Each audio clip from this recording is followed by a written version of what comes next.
All right, this is unbelievable. This is unbelievable. What on earth are they doing in Paris? So let me get this straight.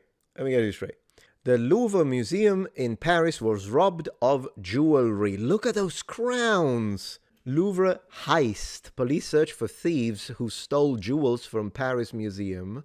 How did burglars pull off the theft of the decade in 7 minutes? How did the Louvre robbers? Okay, let's watch something. How did they do it? It was like a scene out of a movie, a brazen daylight heist at one of the most famous museums in the world as thieves made off with priceless crown jewels from the Louvre in Paris on Sunday. Man, can you imagine that crown with what are those? Sapphires and crosses? I would love to wear it. Napoleon's, I think, right? Mm-hmm. Crown jewels from the Louvre in Paris on Sunday. Napoleon's, I think, right? Mm-hmm. Ty Pyro has the details. Good morning, Ty. Good morning, guys. This is wild. This group of thieves making off with priceless Napoleon-era crown jewels, to Brian's point, from the Louvre, happened in just minutes. Police say 4 masked men arriving around 9:30 in the morning, just a half hour after the... Wait, how many? From Napoleonic era, so these were historically significant. What on earth are they doing? Where was the security? How many? Did he say 4? Minutes. Police say 4 masked men arriving around 9:30 in the morning, just a half hour after the famous Paris Museum opened. They began setting up a truck with a ladder and a basket at the south side of the building. 2 of the thieves then rose up to a balcony near the famed Apollo Gallery using disc cutters to break in. Heist only taken 7 minutes before the suspects escaped, fleeing on scooters. Officials describe baskets and a ladder. I was expecting like laser tools, technologically advanced gadgets. No, the basket and a freaking ladder. The break-in as highly professional, noting that no one was injured. The thieves made off with 8 pieces of the historic crown jewels, all of which are considered priceless, as many previously belonged to one of King Napoleon's wives in the 1800s. Some of the items stolen included the tiara of Empress Eugenie, which is fastened with 200 pearls, nearly 2,000 diamonds, as well as 900 rose-cut diamonds. That would look stunning on my wife. All I'm saying. And you know what I hate about this is that oftentimes when they steal stuff like this from museums, we covered a story like similar to this one that happened. I remember if it was Poland or Romania. Anyways, it was like a gold crown and it was really old. And the problem is that oftentimes it's either they are selling it in the black market to someone who is interested in this kind of historical objects, or they destroy them. Like if it's gold, they melt it. And in this case, they could destroy it just to sell the diamonds and the pearls. And so that's really the thing that is the saddest. And once again, I ask, why weren't there like 50 armed guards? Also stolen, the Empress's decorative bow, which holds over 2,000 diamonds and 190 rose-cut diamonds. And pieces from Napoleon's wedding collection also gone, including that necklace you see right there in your screen with over 1,000 diamonds and 32 emeralds. Police still on the hunt for the 4 thieves, working on a theory that the heist was conducted by an organized crime group. This is out of a movie, guys. Back over. Well, yeah, organized crime movie. Yeah, I would think, I would hope at this point that they weren't just 4 Muppets. Oh, yeah, it's just 4 teenagers. They're like, hey, what do you want to do today? Go to the arcade, it's closed. All right, let's just go rob the freaking Louvre. Le Louvre, bonjour. Where do you? I mean, what do you do with it? Who's going to buy it? Oh, okay. Thanks for the chat. That's a great morning, question. Yeah. Ainsley, please continue. Well, I heard on your show, I think it was Cheryl that said they might melt it down. That's what I was saying. Because having a little bit of experience, not robbing anything myself, but knowing what you do with these stolen things, I know for a fact that in a very famous art heist, everybody thought they sold the art. You can't sell the art. They buried it and they destroyed it because ultimately it's gone. With this, to your point, Ainsley, and to the point Cheryl made, they melt it down. It goes away. They recut the diamonds, and then they sell it on the black market, and they make a ton of money off of it. Yeah, you just got to worry about. They don't even need to recut them. They just need to extrapolate them from the rest of the piece of the jewelry, and then it's just a diamond, and you could just sell it. Well, thousands of them, to be honest. It's gonna take some work, but you know how much money they're gonna make. I hate it. I hope they get caught. About the security, one of those famous museums, if not the most famous in the world, and you have this type of material, and yet it's they're able to pull this off. Macron says the theft committed at the Louvre is an attack on the heritage we cherish because it's part of our history. I mean, France can't catch a break. Which then kind of begs the question, Mr. Macron, why wasn't it guarded? Like, if it's so important, I'm still waiting for the part where they tell me there was like one security guard. That's what I'm waiting for. Unarmed. That's what I'm waiting for. What are you? I need to see this. Their government keeps collapsing, and now their Louvre gets robbed. Thanks, Todd. They're not the biggest law and order place as well. I think this is clearly professionals when you have someone that can do it in 7 minutes and then no one gets harmed in the process. You're right, they're probably going to sell them on the day. They don't even have to cut it up for them to sell it on the black market. A lot of people in the black market will take it as is. Some foreign government will take it as is. That was probably on a ship within probably 10 hours, and it's probably in another country already. It's crazy. It happened during daylight, 30 minutes after the museum opened yesterday, and visitors were inside at the time.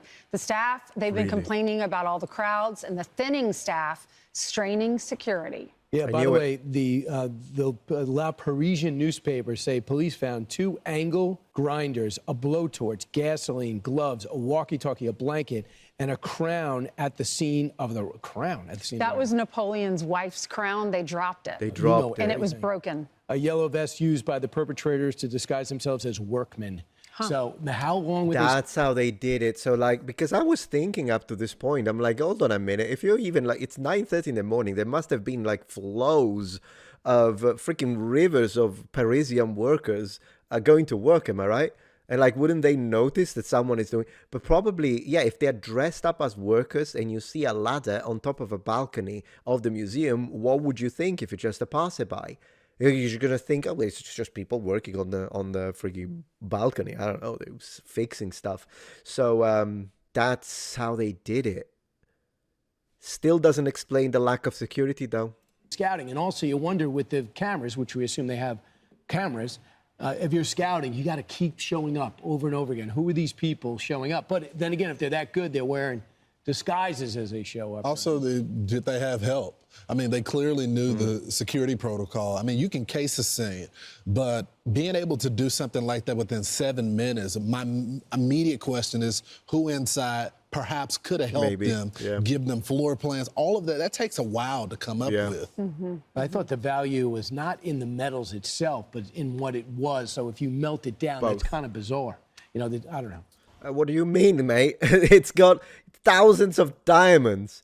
Of course, if there is silver, I guess that doesn't, obviously, you're going to lose because in that situation, the value is the historical aspect of it. But if you've got thousands of diamonds, you've got emeralds, you've got sapphire, of course, that's what they want. It's millions and millions, they said invaluable. But they didn't tell me about, okay, we need to figure this out because I swear, if this is one of those cases where they only had one security guy and he was only armed with colorful language. And I just watched this. Chaos inside the world-famous Louvre Museum as panic-stricken tourists race for the exits. It happened as robbers disguised as construction workers pulled off what's being called the heist of the century. They stole France's priceless crown jewels, but this one-time master jewel thief says these thugs are amateurs. They made a lot of mistakes that says that they're not doing this a lot to me. They left a construction vest. They dropped probably a $10 million jewel. You don't drop something like that. The former FBI agent who created the Bureau's National Art Squad adds that he wouldn't be surprised if the gang is captured quickly. They had left a lot of forensic evidence behind. There's a lot of material there that the police will be looking at. It happened just as the museum was opening. The gang climbed to this window on a mobile crane in broad daylight. They crashed into the gallery and smashed the glass displays. Then they escaped with the jewels, all in just 7 minutes. The loot includes the gem-encrusted crown of France's last empress, wife of Napoleon III, which they... Man, if this happened in America, they would have been shot center of mass within 30 seconds. Dropped and left behind. CBS News senior foreign correspondent Elizabeth Palmer is in Paris. It's the most visited museum in the world, and people are saying, how could it possibly be so vulnerable to such an old-fashioned kind of smash-and-grab robbery, particularly one that happened in broad daylight. Robbery like the one at the Louvre can inspire copycat criminals. So museums and art... Yeah, good luck doing that at the Met. All right, they won't tell me, so I'm just gonna have to Google it because they're all Muppets. How many security guards were at the Louvre during the heist of the century? How many? 3 hours ago, according to labor unions, Louvre security has been undermined by staff reductions while museums attendance has soared. See, that's the problem. The robbery took between 6 and 7 minutes and was carried out by people who were unarmed, but who... Wait. Oh my gosh, this is getting worse by the minute. The robbery took between 6 and 7 minutes and was carried out by people who were unarmed, but who threatened guards with angle grinders? Prosecutor said, what the heck is an angle grinder? What is it? I'm sorry, what? Oh, I see. The actual thing they used to open the window, to cut the window. So they'd be like, get away from me. How? How is this possible? So they weren't even armed. So I imagine the security was only armed with colorful language. The Louvre is a global symbol of our culture. This robbery is an unbearable humiliation for our country. Yeah, absolutely, Jordan Bardella, leader of the far-right National Rally Party. Well, I absolutely agree with the leader of the far-right National Rally Party. How far will the disintegration of the state go? Conservative Republicans is a symptom of a country that cannot protect its heritage. Well, yeah, it's a symptom of a country that needs to give a pistol to the freaking security. These guys weren't even armed. I can't believe it. These guys weren't even armed. So they literally told the security there, I'll break your face, mate. I'll break your face, all right? And they were like, non, bonjour, non, ce n'est pas possible. Ce n'est pas possible, is what the security guard said, while these guys just ran for it. Oh my gosh, this is the stupidest thing I've ever read. Anyways, stop with the... Yeah. We'll see if they catch them, but at this point, even if they do, what are they going to do? Because they're going to be like, well, we'll threaten you. What you going to do? Huh? You know, this is the case. I always complain about this with everything. Every time people are like, oh, we need to boost security. And then they say it after something goes wrong, even though it was absolutely predictable. It's the same thing that happened with the assassination attempt at Donald Trump, when they're like, I think we need to do something about these. Yeah, obviously. They're like, can you not prevent the crime from happening? Because in a lot of these situations, it's absolutely preventable. But it's like, unless someone dies or unless a crime actually happens, that's when you're like, you know what? Maybe we should have a little more security just so that four unarmed imbeciles can literally get in, crash a freaking screen. Why is it not a bulletproof screen, by the way? Anyways, crash the screen, grab the stuff, run off for it, and the security doesn't even have, without even having weapons. It's I'm losing my mind. Au revoir.